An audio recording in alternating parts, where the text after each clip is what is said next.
Genesis, chapter 1. In the beginning God created the heavens and the earth. Now the earth was formless and empty. Darkness covered the surface of the watery depths, and the Spirit of God was hovering over the surface of the waters.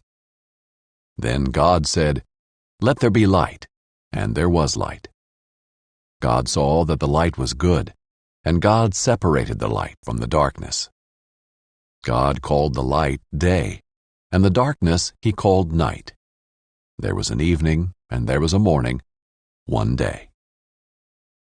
Then God said, "Let there be an expanse between the waters, separating water from water." So God made the expanse and separated the water under the expanse from the water above the expanse. And it was so. God called the expanse sky. Evening came, and then morning, the second day. Then God said, "Let the water under the sky be gathered into one place, and let the dry land appear." And it was so. God called the dry land earth, and the gathering of the water he called seas. And God saw that it was good. Then God said, "Let the earth produce vegetation, seed-bearing plants and fruit trees on the earth, bearing fruit with seed in it, according to their kinds." And it was so. The earth produced vegetation, seed-bearing plants according to their kinds, and trees bearing fruit with seed in it according to their kinds. And God saw that it was good. Evening came, and then morning, the third day. Then God said, "Let there be lights in the expanse of the sky, to separate the day from the night. They will serve as signs for seasons and for days and years. They will be lights in the expanse of the sky to provide light on the earth." And it was so. God made the two great lights, the greater light to rule over the day, and the lesser light to rule over the night, as well as the stars. God placed them in the expanse of the sky to provide light on the earth, to rule the day and the night, and to separate light from darkness. And God saw that it was good. Evening came, and then morning, the fourth day. Then God said, "Let the water swarm with living creatures, and let birds fly above the earth across the expanse of the sky." So God created the large sea creatures and every living creature that moves and swarms in the water, according to their kinds.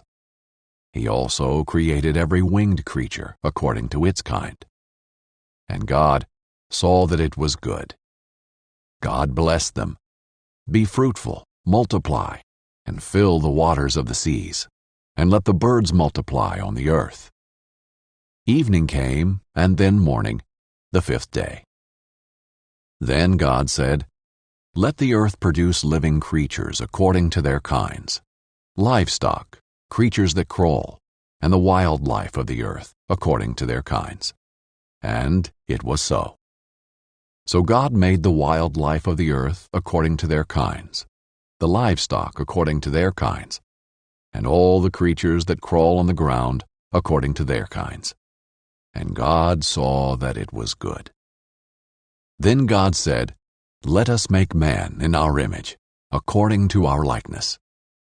They will rule the fish of the sea, the birds of the sky, the livestock, the whole earth, and the creatures that crawl on the earth." So God created man in his own image.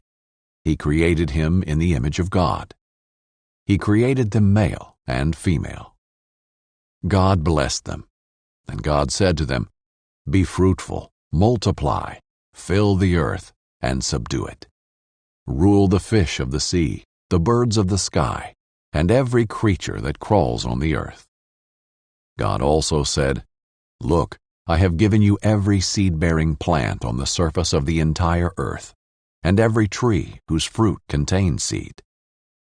This will be food for you, for all the wild life of the earth, for every bird of the sky, and for every creature that crawls on the earth, everything having the breath of life in it, I have given every green plant for food." And it was so. God saw all that he had made, and it was very good indeed. Evening came, and then morning, the sixth day. Chapter 2.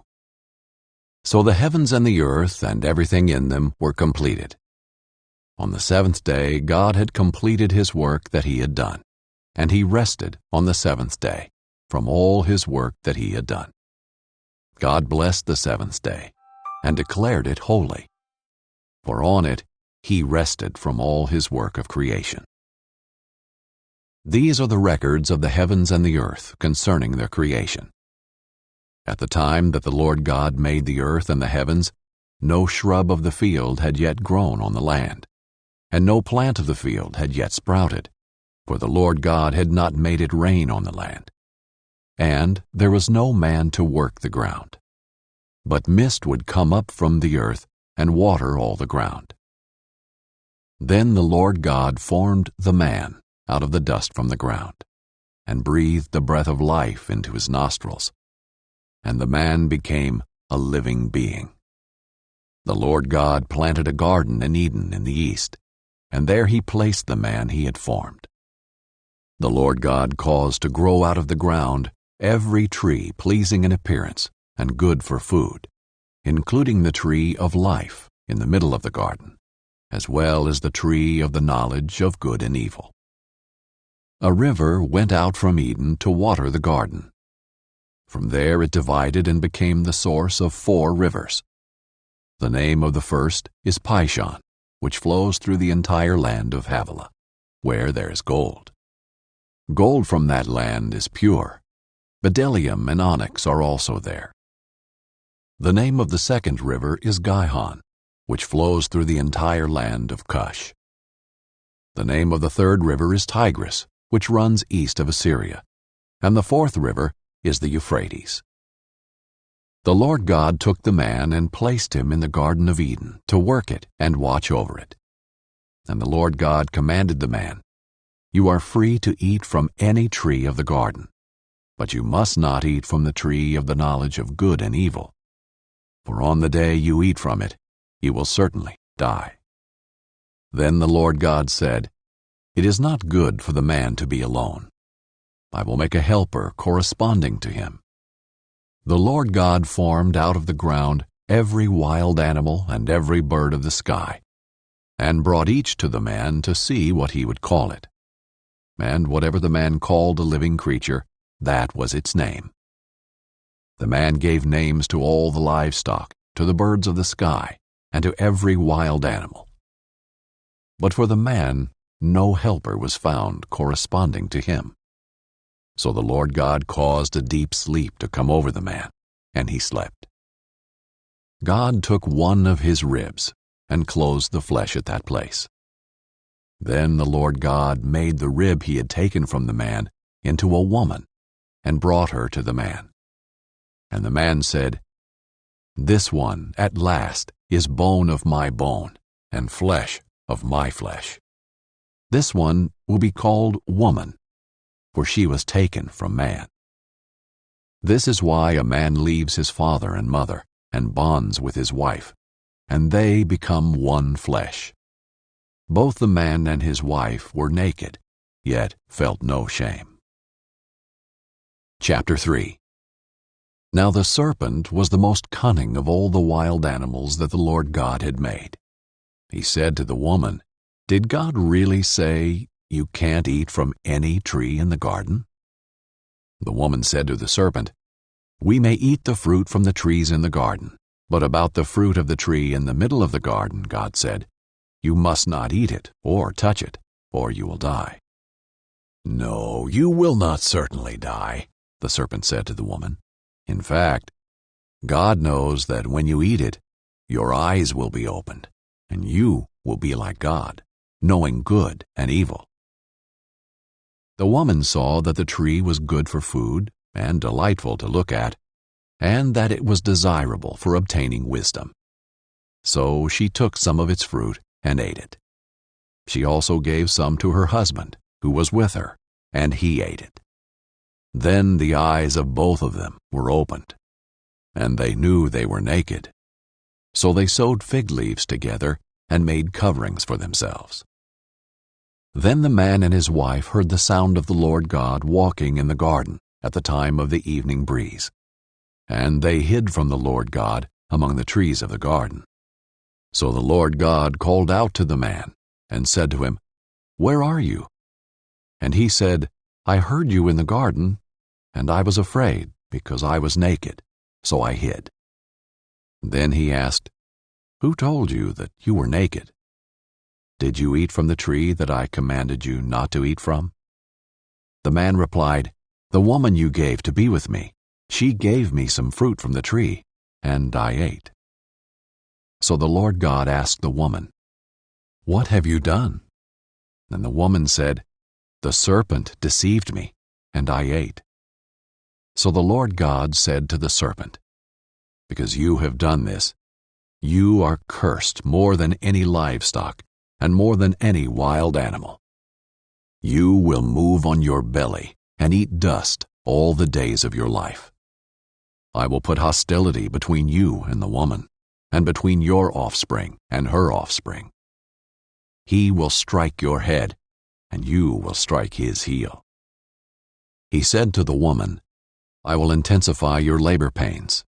You will bear children with painful effort. Your desire will be for your husband, yet he will rule over you." And he said to the man, "Because you listened to your wife and ate from the tree about which I commanded you, do not eat from it. The ground is cursed because of you. You will eat from it by means of painful labor all the days of your life. It will produce thorns and thistles for you, and you will eat the plants of the field. You will eat bread by the sweat of your brow until you return to the ground, since you were taken from it.